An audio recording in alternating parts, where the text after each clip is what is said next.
போயிருக்கிறாயா. இந்த ஆள் இருந்தால் 4 பேருக்கு உதவி பண்ணுவாங்க. உள்ளபடி போக வேண்டியவெல்லாம் இயல்பாகவே ஊர் படத்தில் சொல்லிக்குவாங்க. போக வேண்டியதெல்லாம் எவ்வளோ தான் இருக்குது. அடுத்தவனுக்கு தொல்லை கொடுக்குறதே வாழ்க்கையாக இருக்கிறவன்லாம் இருக்கிறான்.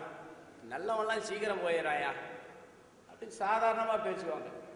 அந்த வார்த்தைக்கு உண்மையிலேயே எனக்கு தெரிந்த அளவில் திருநாவு தகுதியானவர். அவர் இருந்திருந்தால் இன்னும் நிறைய பேருக்கு உதவி செஞ்சிருப்பார்.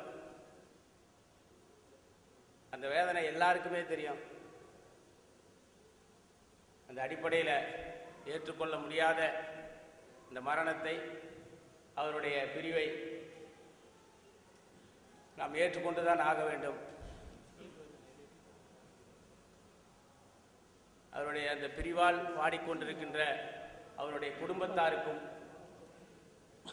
தனித்தமிழ் கழகத்தாருக்கும் என்னுடைய நெஞ்சார்ந்த வணக்கத்தை தெரிவித்து முடிக்கிறேன். நன்றி. மணிமேகலை குப்புசாமி.